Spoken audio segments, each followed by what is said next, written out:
Sawadee krap and welcome to Thailand News Today. Last day of the week. There's a few disruptions around Bangkok tomorrow, which we'll get to shortly. But firstly, a request to please subscribe to the channel, just because it's the right thing to do. But now, time for today's main news stories.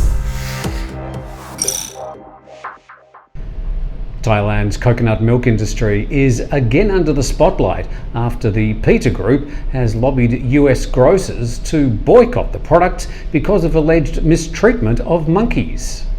Grocery stores throughout the US are cutting ties with the Thai coconut milk company Chaokoh and other Thai coconut milk suppliers following an investigation by the People for the Ethical Treatment of Animals into monkey labour at Thailand's coconut farms.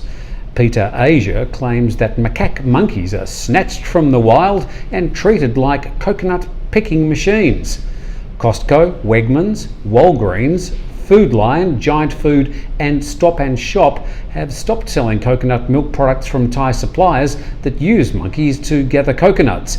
In the UK, grocery chains also announced earlier this year that they would stop selling some coconut products over the same issue.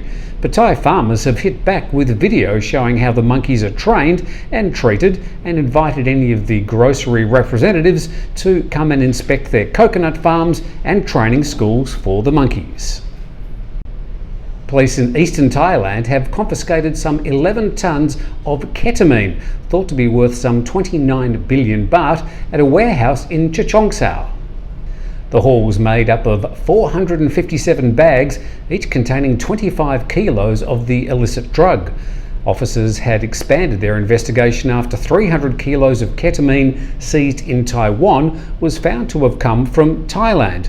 The head of the Narcotics Suppression Bureau says the size of the haul would indicate the drug was destined for overseas distribution, adding that officials will liaise with their international counterparts as part of the investigation.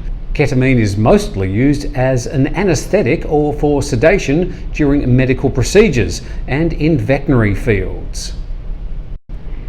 Thousands of royalist supporters and pro-government factions have come together in Chonburi to show their support for the Thai monarchy. The governor of Chonburi was also in attendance, taking delivery of a message of support from members of the rally. He said the message will be delivered to the palace so that the royal family can acknowledge the loyalty of Chonburi residents and those from nearby provinces. Participants held up pictures of their Majesties, the King and Queen of Thailand, as well as portraits of His Majesty, the late King Bhumibol Adulyadej.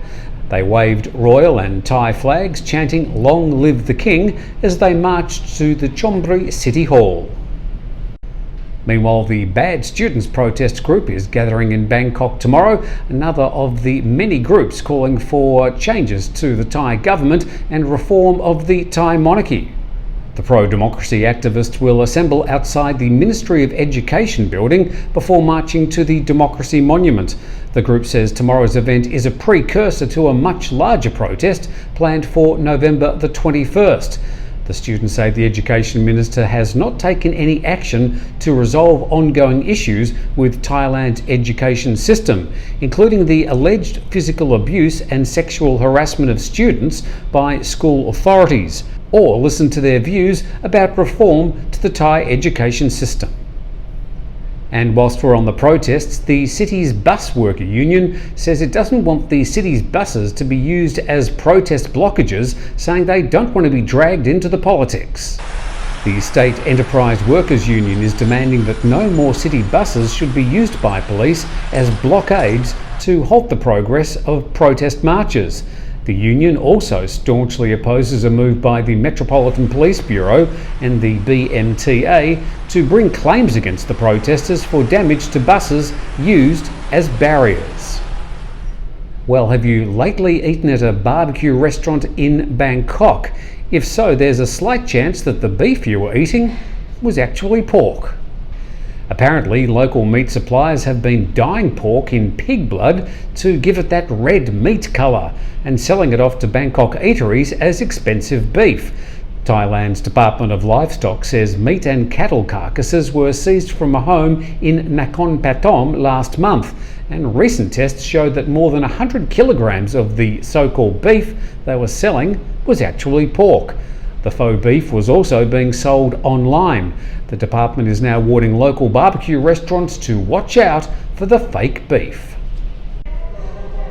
And 2 MRT stations will be offline from 6 a.m. tomorrow. It's all part of the opening for the Blue MRT line by His Majesty the King. Samyot and Sanam Chai stations will be shut from 6 a.m. and the line between Samyot and the terminal station at Laksong will be closed from 4 p.m. The 2 stations and the closed section will be reopened after the ceremony. His Majesty the King and the Queen will officially open the new Blue Line extension at Sanam Chai Station at 5 p.m. Thanks for joining us today on Thailand News Today, keeping you up to date with all the things happening around Thailand. If you want to find out all the latest news, you can go to thetiger.com. Please don't forget to subscribe to our YouTube channel. That will definitely help us. Also give you some alerts when we've got new videos online. Thanks for joining us as we look down Asok Road, and we'll see you on Monday.